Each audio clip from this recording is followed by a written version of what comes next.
given more, but remember was less. So can you provide us with those details? Okay. Honorable Chair will provide that detail. Okay.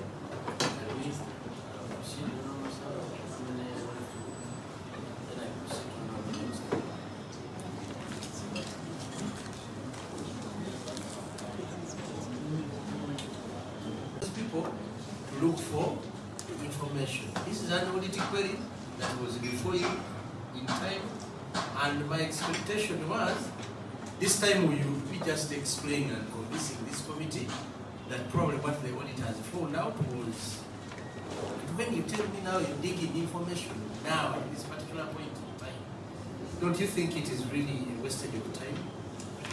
Honorable, please give us that opportunity as we go through the process. I give you the 20 minutes. Sorry.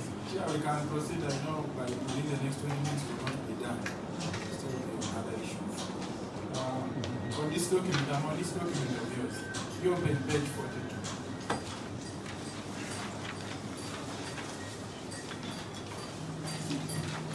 You remember the matter that the accountant was looking for information. There is a similar matter here on page 42. Cash and cash equivalents. We have an audited opening balance of cash. This is real money of 39 billion shillings. So before you do anything else in the new financial year, you're reducing 3.14 billion shillings. So this cash, where it why you reduce it? Members, before I want you to repeat the question. Members are on that page. Can they read the page again? Flag the document. So this document on page 42. Page 42. Yeah, we have members. We need to move together. We have cash and cash equivalents. That was already verified. That is 39 billion shillings. And adjustment. You know, I am living in a constituency where there is no power.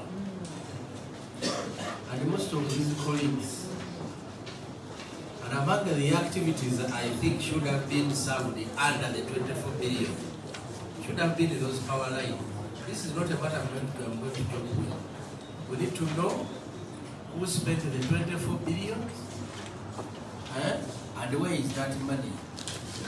So if you're asking for minutes, it should be minutes, not tomorrow. Somebody should explain to us where is that money. About 29 billion. We need to make good of it. Yes, Chair, we're just obtaining the details to the Auditor General's report. How many minutes are those? Give us maybe 20 minutes. You bring the details of the, because we need to know everything. Even here where the Auditor General says he could not assess. Meaning, he gave up, he said, these people did their things, and we don't know what they use this money for. We need those details. Because it was not in the work plan, it was nowhere. We need all these details. And what they did, how they said, for 24 billion. So, is that what you're bringing? Why didn't you give it to the auditor? What you're pulling it now? Allow us to verify, Chair. And Chair, she's speaking about bringing the Auditor General's, I don't know, the audited accounts or something? The appendices. But there is a remark by the Auditor General saying the expenditure was spent outside the work plan. So which work plan are you now looking at? If it was spent outside. So even with the work plan, I don't think we'll be able to trace this money unless you maybe came up with a new work plan of sharing the money or the work. But You know, PS, when you say now you're looking for that information, and that information you fail to give it to the auditors, I don't know how I need to be guided by my technical people. Chief Auditor, where is the auditor? Where is he? so I'm interested in majorly table 10, where we have the partially implemented royalties, non-implemented, and those that can be assessed. Then when you look at that, the partially implemented, maybe you can explain why we did not spend the 3.82 billion shillings despite receiving the funds. Then, under the not implemented, we should explain why we did not implement the activity despite spending the money. What did you spend that money on? Then, under that could not be assessed the 24 billion shillings. Maybe you can explain to us because we used it. Even the Auditor General is wondering what you did that money for, where it went, what was it part of the work plan, what did it do? A total of 29.5 billion. Money you got, money you're supposed to implement activities you never implemented. You need to know who has the money and you want that person to fund the money, because that was warranted to you. Yes. Thank you, Chair.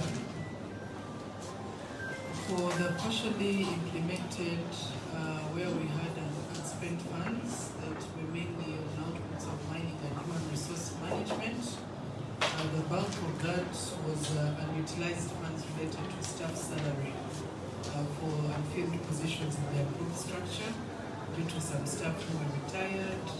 So we go through the process of replacement on leave without pay, those who take jobs, and submissions that have been made to Public Service Commission. Let's go back to the Auditor General. I assess the extent of implementation of 23 non-payroll outputs. The explanation is about salary. So we can re-explain again without using salaries for justification. So when you go to the audit remarks, and we can go back, it says the expend funds were mainly on the outputs of human resource management.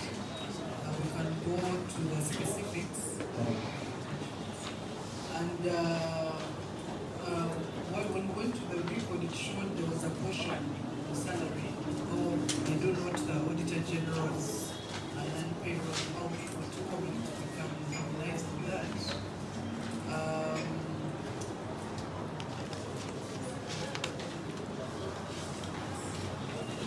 How do we deal with it?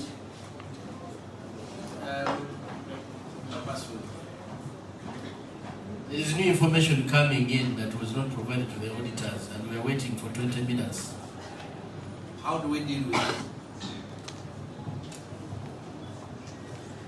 Thank you, Chair, and honorable members. According to the guidance we have, all the new evidences that come before the Chair is information for Parliament. It is the Chair to decide at your discretion how you can use it, and the auditors can verify it, you can choose.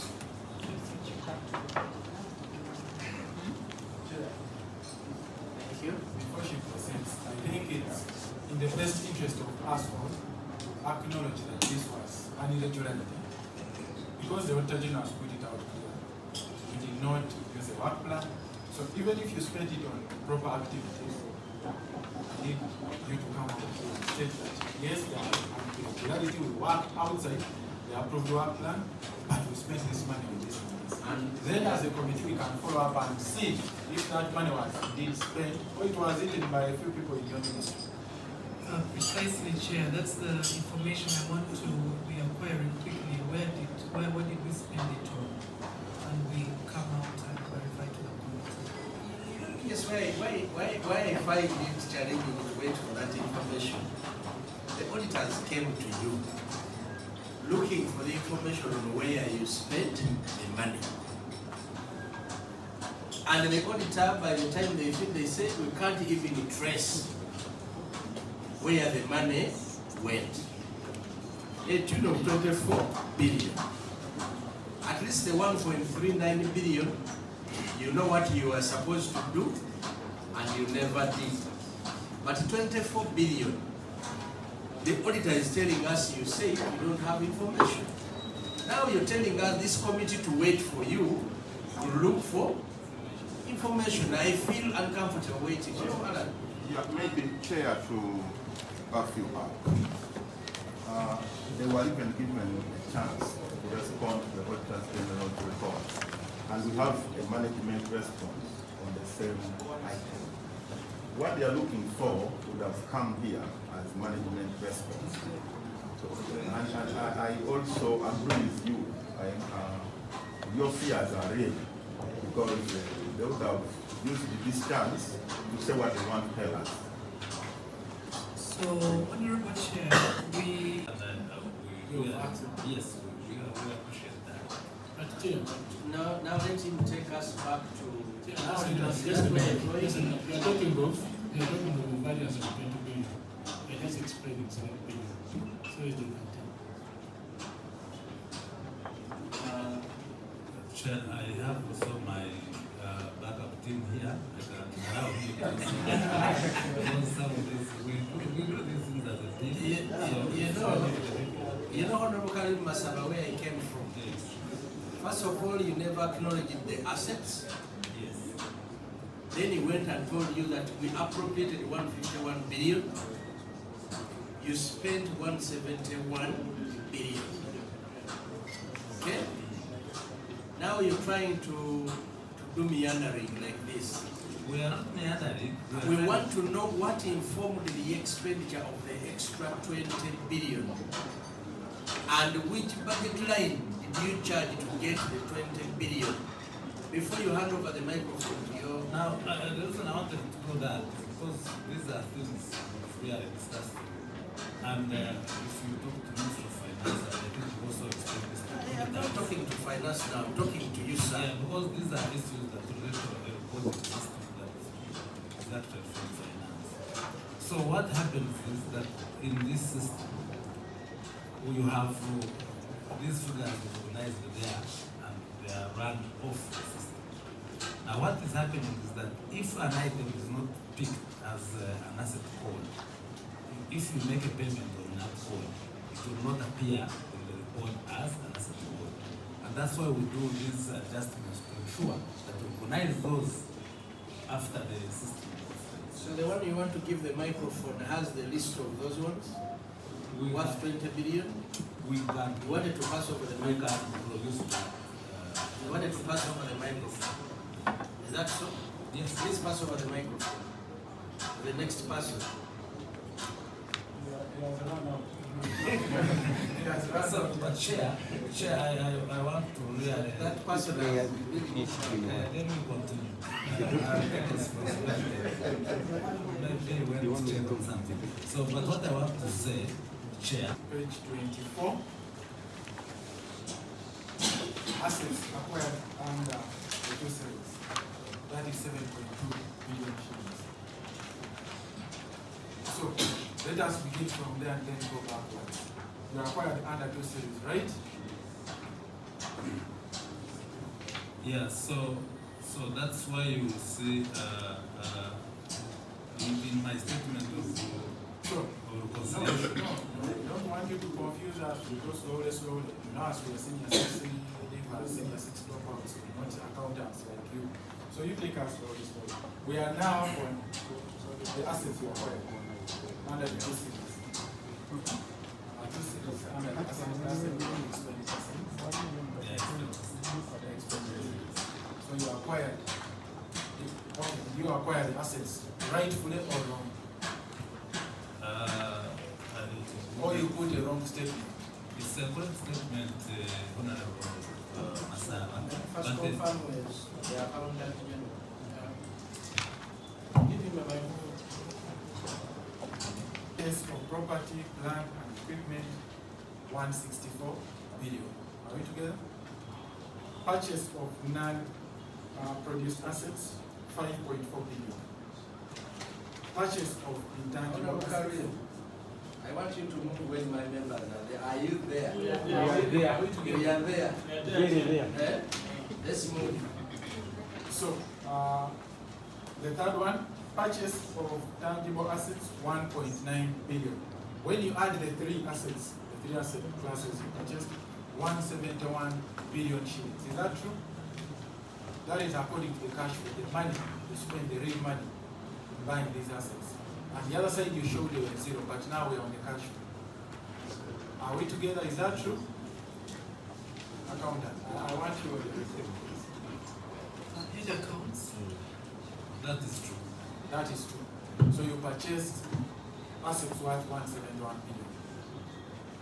Go to the statement of appropriation based on classification. That's page 22. I want us to go to the initial budget, adjustment, revised budget, and then actual performance. Actual, the column of actual performance shows the actual money that you spend. So when you look at the purchase of PPEs, 149 billion shillings. Purchase of non-produced assets, 2.2. Then that's all. When you total this, that is 151 billion shillings. That is 20 billion. Who ate our 20 billion? Because the money was spent. Who took the 20 billion? What did it do? Because here, the actual expenditure. Maybe you can also, the appropriation is 151. That was what was appropriated. Yes. Yes. We gave you 151 billion. You spent 171 billion. Are we back on mischarge? Yes. That mischarge? Yes.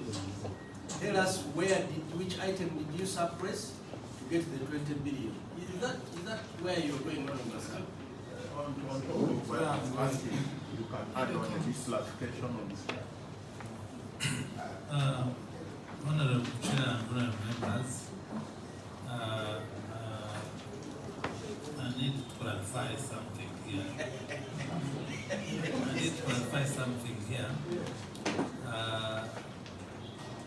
There is some assets that were actually acquired in the two cities, and yes. Don't touch me, I've not yet touched. Yeah, I'm trying to show how. Or I bring it together and you respond at once. Let me bring it. The accounting officer to confirm that what she's going to submit will cover the whole country. Because if it means visa, I want to know what how much weight there is. Yeah, we are interested. So that's what I want to do. Honorable Chair, of course you're aware that for gold there is a policy around the gold royalty that we are still resolving with the executive in the cabinet. Yes, for gold, the executive had guided us to first drive the mineral markets to bring transparency to gold trading, and then we can start collecting those royalties. Right now we are not collecting any royalties on gold. And allow me invite the acting commissioner. Thank you. Okay, acting commissioner, come in and tell us how you came to break the law. Yeah, you broke the law because they convinced you to work against the law. Thank you, Chair, honorable members. From my peers, I want to submit that first of all, before the gold, allow me just to clarify the issue of royalties. Now, the law provides that once we collect royalties for the different categories of minerals that we have, we distribute them. 70% will retain to the treasury, 15% goes to the district local government, 10% goes to the sub-county or town council, whichever the case may be, and then 5% goes to the landowner. Now, for most of the districts, especially mineral-rich districts, like for example, let me say like Moroto, like Kanugu, like so many districts, we fairly mapped out the landowners. And once this money comes, it's limited directly to the different beneficiaries. However, what the Auditor General noted here was that there was some balance. This account particularly is in Bank of Uganda in the district. So our role is to identify the beneficiaries. For the district, it's so easy because you go to the district, the account submits this information. Some counties also very easy. There are always no balances for those. And the landowners, we have to provide evidence that we submit their land, they have acquired titles, and the cow must confirm that that information is correct, and then they submit their account numbers. Those account numbers that once submit to Bank of Uganda to process the payments. Honorable Frederick, may I know what is going on, sir?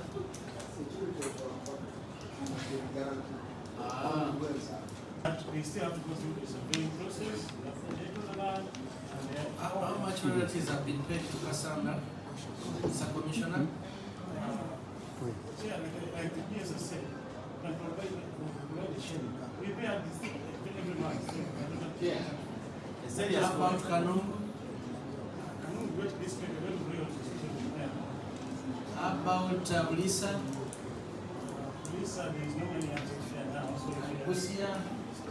Busia, Royalties given to them. But Busia is largely gold, which royalties are giving very simple. Chair, Let me take a look at that. I want you to go to the I next wanted to 12. request you to, we need time to interact in this matter.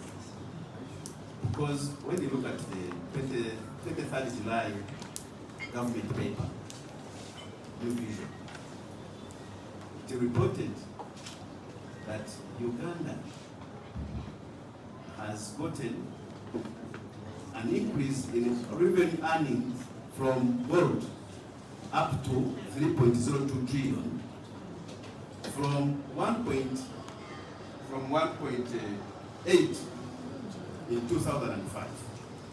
Mr. Chair, that huge business, the executive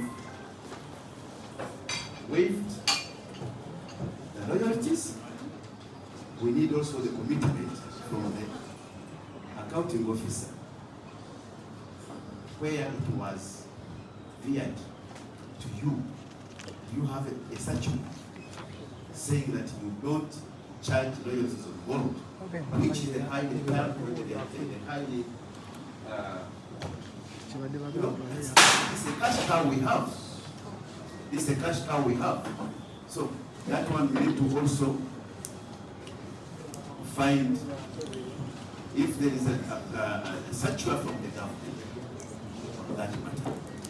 Thank you. Madam Yes, gold is the number one foreign exchange earner in this country. And when you claim that gold is, you don't charge collect royalties on gold, we need a circular from the executive, as you claim, that waives off gold on that. And what does that mean? Where in this country we have the oil roads. Why were they constructed? Because of the oil in Hoima. But districts where gold is being mined, they are living in the poverty, poor roads, poor health care system, poor everything. You come to Kasanda if you don't know. Come and see what is going on in Kasanda. How can we come here and sit here and hear that gold has been waived off from collection of royalties? Yes or no? After you then after. Chair, through you, can I request that since we have this team for the next 3 days next week, Volume. since we have this team for the next 3 days in the course of next week, can they come with that schedule, how the royalties have been distributed in various districts? I requested that now. They are going to give it to me now. Thank you. Not next week. Yes, Afandi. Chair, I am part of the executive, so I can't but since we wish to see things improve, it would be good to hear how far the relevant department, the one with minerals, how you are informing us what techniques or input are you making to us, the executive, so that we don't clash with the politicians. That gentleman, because then you're going to make life very complicated for you. Because if you're part of the executive and you are here to put the executive to account, we are going to have a very big problem. I am advising. So for the time you're here in the Public Accounts Committee, please accept to be a member of Parliament. And you work on behalf of Parliament. Because these are the executive now.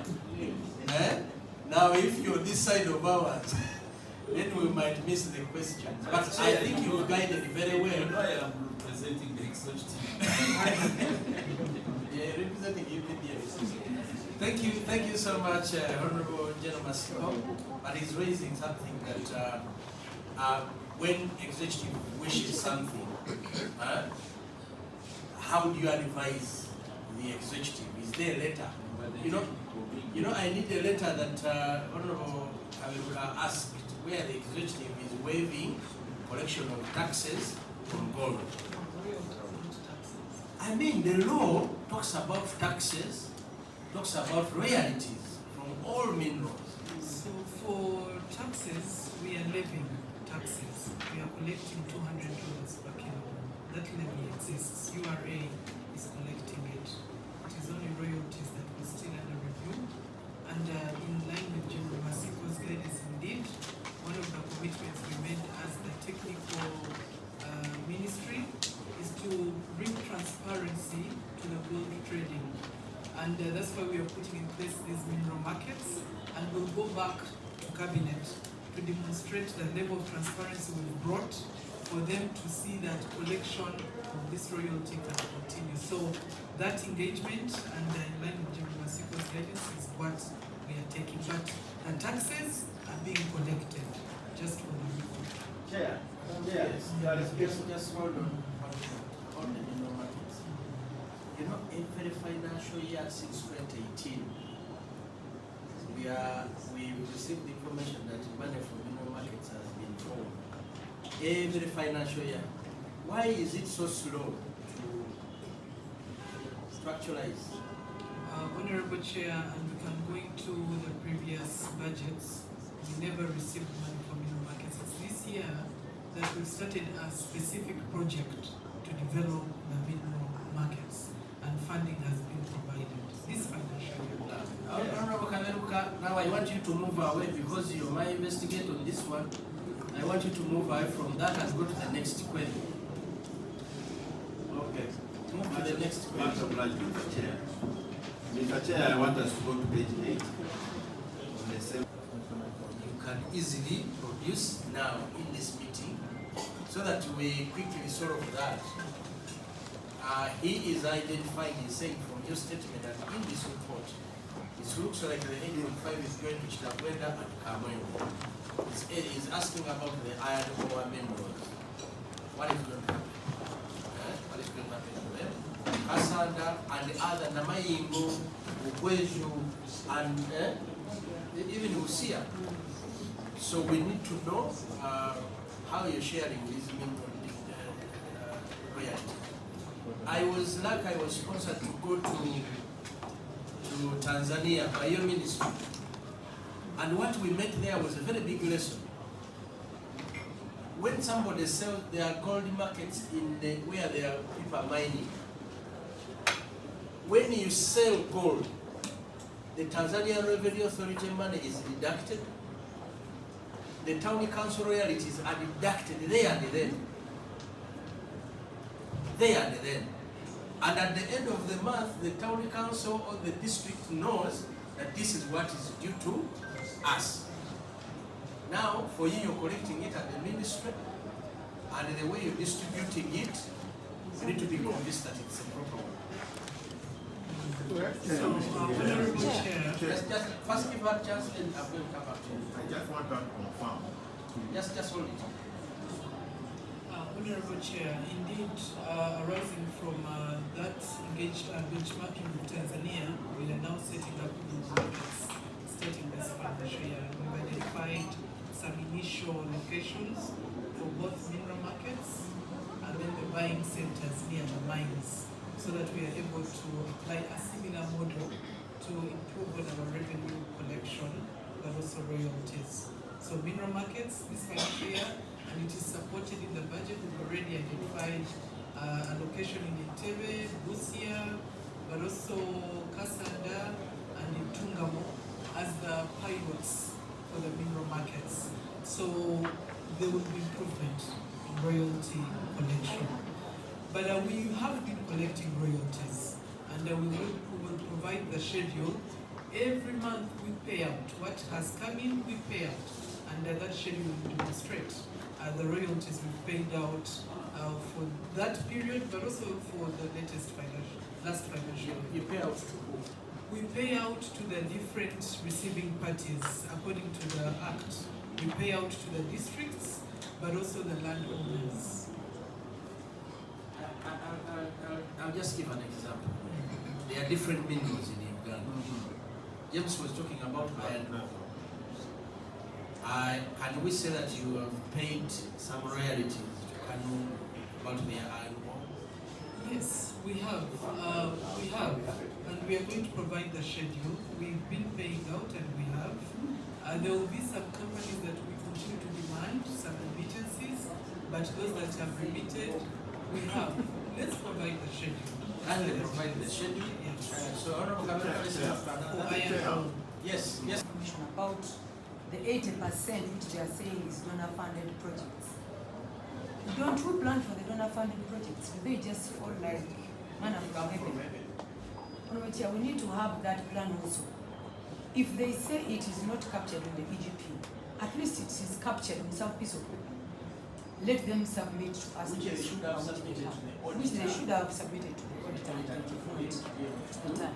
Thank you. And interestingly, Honorable Chair, they said this is for electricity distribution, access. And this is the problem that the whole country is facing, including my district. And you, as Honorable Chair, I was told in the mining areas of Kasanda, Honorable Chair, that the people who are operating small businesses there pay, is it 3,000 per a light like this to serve them on a daily basis. So you can imagine how much money they lose in paying for that, and those who cannot raise that money cannot work extra hours. So, Honorable Chair, we need to have accountability of that 80%. Madam, yes, you are aware that my line in Kasanda has been down since you closed the well. And you've always said procurement. Since 2018.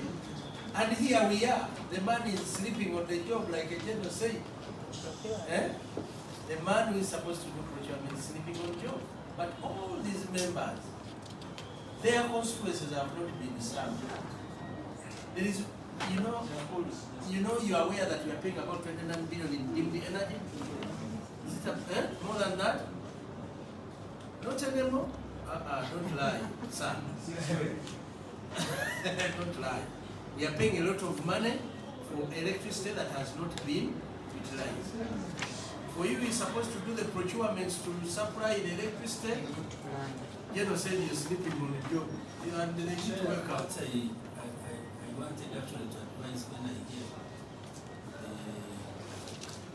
debate things like this office, that office. The new spirit should be once you partake of the menu. And let me finish. And those are the ones we call investors. And continuously you prefer that they are the ones who are supposed to be doing the mining, including the simplest of the minerals, sand. Sand. Because sand is not yet categorized as a mineral. It's a building substance. But even the building substance, you prefer to license foreigners. And when you find our Ugandans at any particular point mining, for where you said there are no minerals, you call them illegal miners. And that is why I asked about the cadastre, is it, you call it the cadastre what? The cadastre system, where all the people of Uganda who are interested in minerals may go. I'm told that one with the particular information that where there are large deposits, it is only sold to the rich men in Uganda who will go and pay off the land and they say, this is my land. and then they wait for the investors. You want to say something about that? This is about beyond the audit matters. Chair, I know you know that the information is not correct. I'll give an example. My local district, sometime around 2012, when the mining commenced in Kasanda, they then moved in. The activities were largely illegal and informal, so we used to call it illegal miners. But as a ministry, we really sensitized them. I had a very big fight with the minister who was calling my people illegal miners. You know why I was fighting? There was, you had licensed somebody since 1989. And that company would always tell you there are no minerals.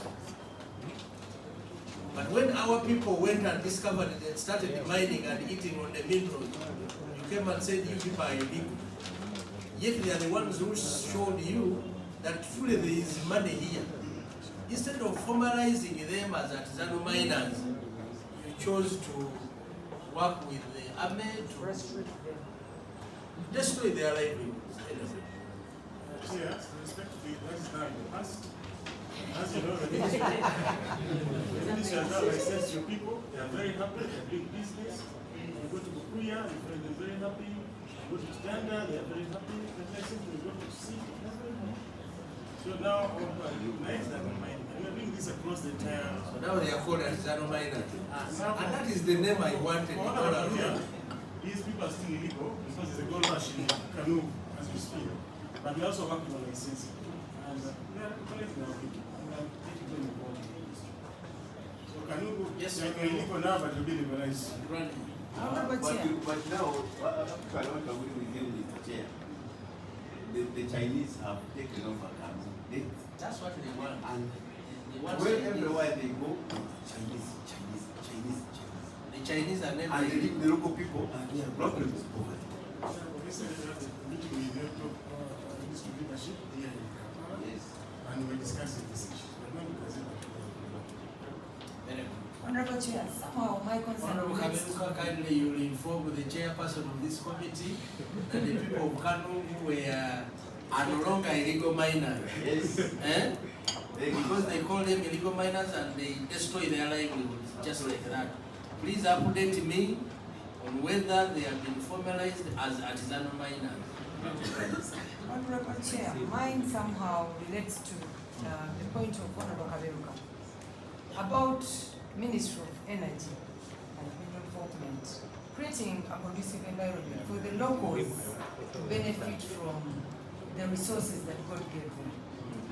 For example, give them electricity. When you look at the mines of Mobembe, Chiruma, and Kasan, they are almost connected. It is almost one side.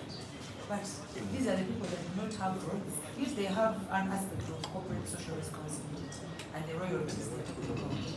Electricity, which comes from their very ministry. At least let them give them that enabling environment for them to survive, business, and also like Honorable Chair has said and Honorable Kaberuka, to license them, at least categorize them as artisanal miners, to have them protected for the little benefit that come with that. On page 29, 2.4, about the budget performance. Are you not taking us back? Sorry, page 29. Page 29. It's about electricity. What is it about? About electricity, the budget performance on page 29. 2.4.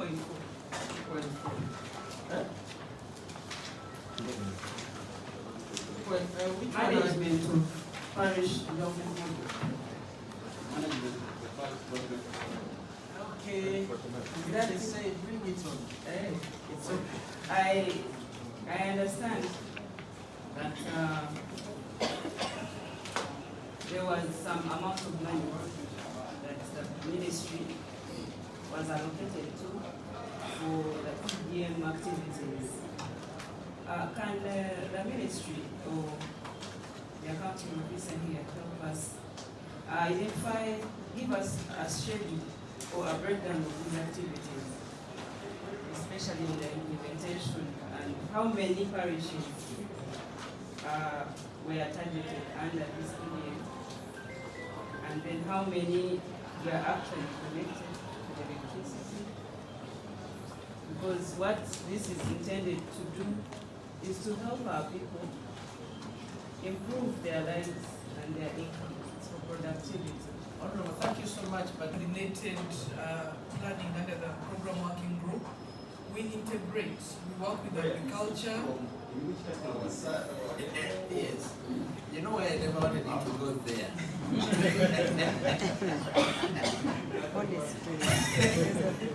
Because that is a very serious issue. Eh? You want to open it? Of the PDF. Yes.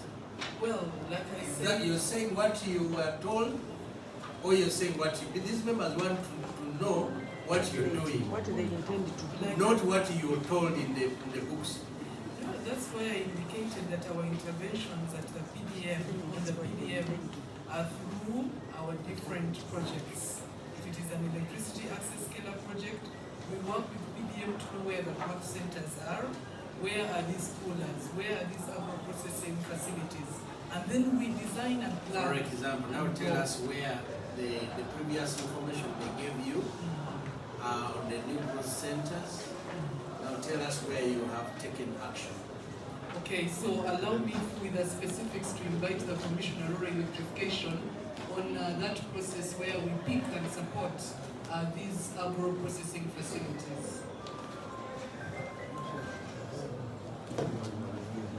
And honorable members, through my peers, the way we implement PDM is that we capture those centers, and indeed we have, and we have developed 4 projects to address this issue, and we call these projects grid expansion support parish development. We have 4 components: Western, Central, East, and North. You have funding. Yes. And those You projects. don't funding. You can't raise that money because you are talking about 800 million US dollars that you have to go into this project. So we have initiated procurements and starting from Western Uganda and Central Uganda. So you are ready? Want the information from the PDM Secretariat? Yes. You based on that to design the Yes, new... first of all, this project is supposed to rectify all sub-counties that we did not rectify, that are not rectified now. And then we are picking value addition in parishes, and we asked PDM Secretariat, but also we went on ground because we have done feasibility studies to interact with local governments so that we pick where they have their value, where there is value addition, so that we can rectify them. And members will note that electricity infrastructure is expensive. We may not reach every parish, but we are working towards that. Tomorrow we are dealing with electricity. Are clearly stating that you will follow the PDM guideline, which is very good. Doing it. Because then that is streamlining your project where government has priorities. So tomorrow you let us know why the airlines you found on course, you abandon them. Is it because the change of policy? So when you're responding tomorrow, we need an update on all rare projects. And we need the status